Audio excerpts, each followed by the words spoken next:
Students hello. पिछले turn पर हम लोग सेल्स ऑफ इम्यूनिटी पढ़ रहे थे, जिसमें मैंने आप लोगों को बी सेल्स के बारे में बताया, टी सेल्स के बारे में बताया, प्लाज्मा सेल्स, मेमोरी सेल्स के बारे में बताया था। आज मैं आप लोगों को बताऊंगी नल सेल्स के बारे में और mononuclear cells means macrophage cells के बारे में मैं आप लोगों को बताऊंगी। नल सेल्स क्या होती हैं? पेरिफेरल ब्लड सेल्स का छोटा समूह नल सेल्स कहलाता है। परिधीय रक्त कोशिकाओं का एक छोटा समूह नल सेल्स कहलाता है। What is difference between null cells and B and T cells में क्या अंतर रहता है? तो अंतर जो है इसके अंदर वो ये है कि जो नल सेल्स होती हैं उनकी प्लाज्मा मेम्ब्रेन में केमिकल्स मॉलिक्यूल्स अनुपस्थित होते हैं, एब्सेंट होते हैं, जो कि टी सेल्स और बी सेल्स में पाए जाते हैं।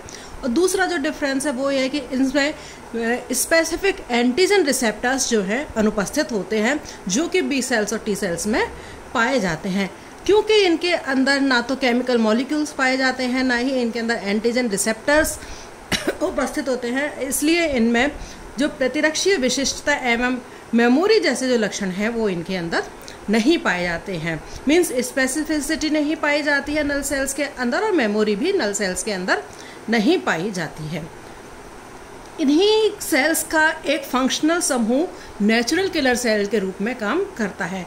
मींस नल सेल्स का ही एक ग्रुप है जो कैसे काम करता है, नेचुरल किलर सेल की तरह से काम करता है। ये नेचुरल किलर सेल्स जो हैं वो पेरिफेरल ब्लड लिम्फोसाइट का 50 से 10% तक होती हैं। Natural killer cells tumour cells के अगेंस्ट में बचाव का काम करती हैं। कहाँ काम में आती हैं? ट्यूमर सेल्स के अगेंस्ट में ये काम में काम में करती हैं।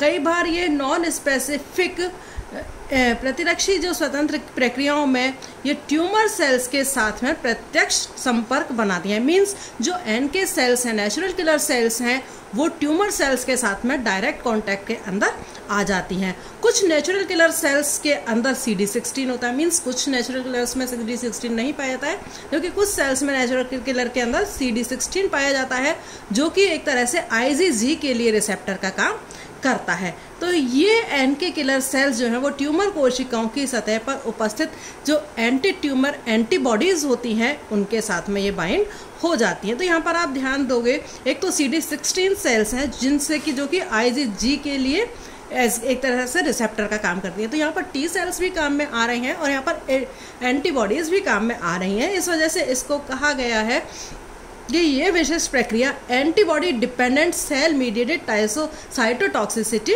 कहलाती है। मनुष्य में एनके सेल्स की एब्सेंस में चैडियाक हिगासी सिंड्रोम हो जाता है और लिम्फोमा की संभावना बढ़ जाती है।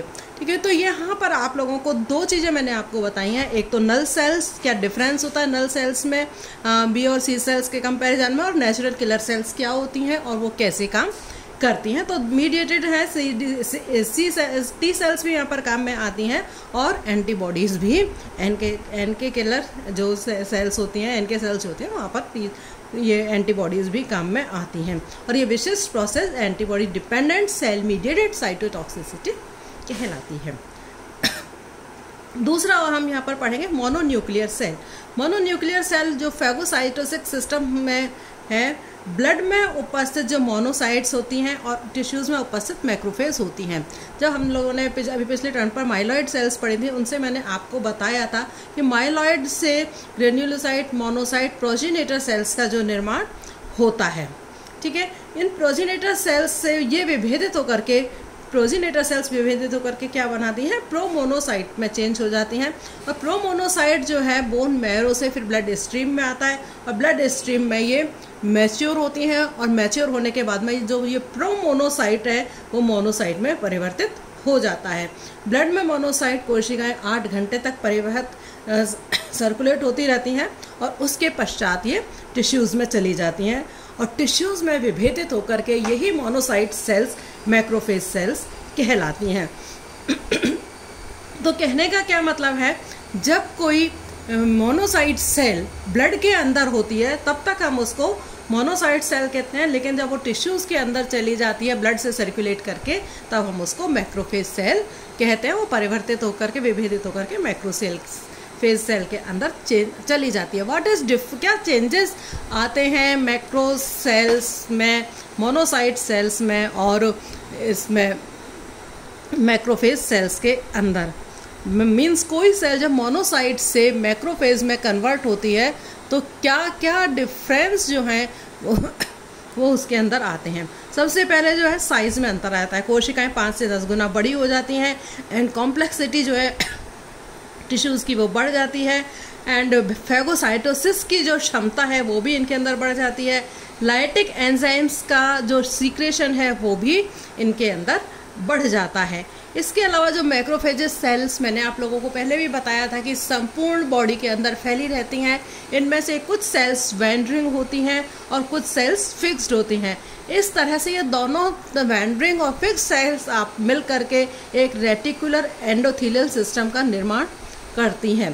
तो जो फिक्स्ड मैक्रोफेजेस सेल्स हैं वो अलग अलग टिश्यूज़ में अलग अलग कार्य करती हैं।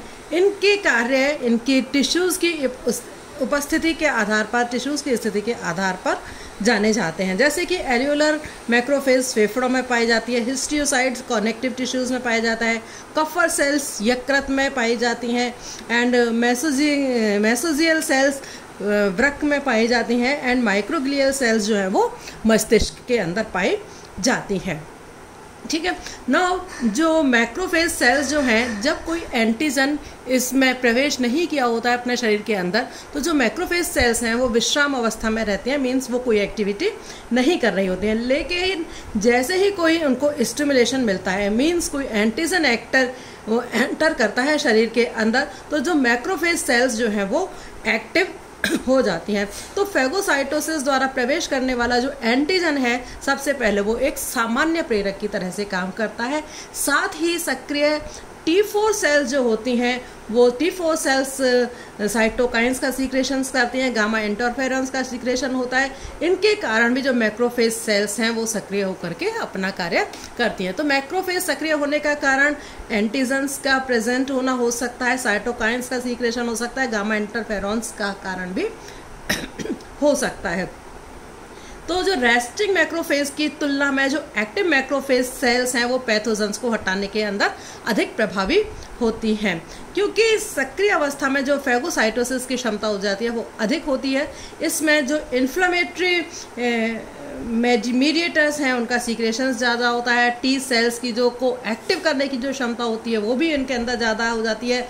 साथ ही जो एक्टिव मैक्रोफेज है वो साइटोटॉक्सिक्स प्रोटीन का अधिक मात्रा में सीक्रेशन करती हैं और ये जो एक्टिव मैक्रोफेज है वो MHC सेकेंड अणुओं का भी अधिक प्रदर्शन करती हैं। तो इस कारण से जो एक्टिव मैक्रोफेज है एक अच्छे एंटीजन प्रेजेंटिंग सेल का काम करती है। तो इस तरह से जो मैक्रोफेज सेल्स और T4 सेल्स जो हैं वो इम्यून रेस्पॉन्स के दौरान अंतर संबंधित होकर सक्रियता को प्रदर्शित करती हैं। मींस इसमें T4 सेल्स भी काम में आएंगी और मैक्रोफेज सेल्स भी इसके अंदर काम करती हैं। दोनों आपस में एक दूसरे से इंटर रिलेटेड रहती हैं। नाउ जो एक्टिवेटेड मैक्रोफेज सेल्स है वो सीक्रेशन किस किस चीज़ का करती है। तो एक्टिवेजेस जो मैक्रोफेज है वो इंटरल्यूकिन फर्स्ट का सीक्रेशन करती हैं, कॉम्प्लीमेंट प्रोटीन्स का सीक्रेशन कर सकती हैं, हाइड्रोलाइटिक एंजाइम्स का सीक्रेशन करती हैं, अल्फा IFN जो इंटरफेरॉन्स जो होते हैं अल्फा टाइप उनका सीक्रेशन करती हैं, इंटरफेरॉन अल्फा का सीक्रेशन, इंटरल्यूकिन 6 का granulomonocyte colony stimulating factor, granulocyte colony stimulating factor और मोनोसाइट कॉलोनी स्टिमुलेटिंग फैक्टर्स का सीक्रेशन करती हैं। इनका सीक्रेशन जो है वो हिमेटोपोइसिस के दौरान होता है और इंटरल्यूकिन 6 जो है वो जो प्रोमेट से इंड्यूसिबल होता है उनके लिए काम में आता है। INF6 जो है ट्यूमर्स को किल्स करने के काम में आता है। इंटरल्यूकिन फर्स्ट जो है वो एक्टिवेशन ऑफ TH सेल्स के लिए वो काम में आता है, TH सेल्स को एक्टिव करने के काम में आता है। और कॉम्प्लीमेंट प्रोटीन्स जो है proteins elimination of pathogens end of inflammatory responses के अंदर ये काम में आता है। ठीक है, आज मैं आप लोगों को इतना ही पढ़ाऊँगी। ये चैप्टर जो है यहीं ख़त्म होता है। कल नेक्स्ट वीडियो में हम नया चैप्टर लेंगे। Thank you.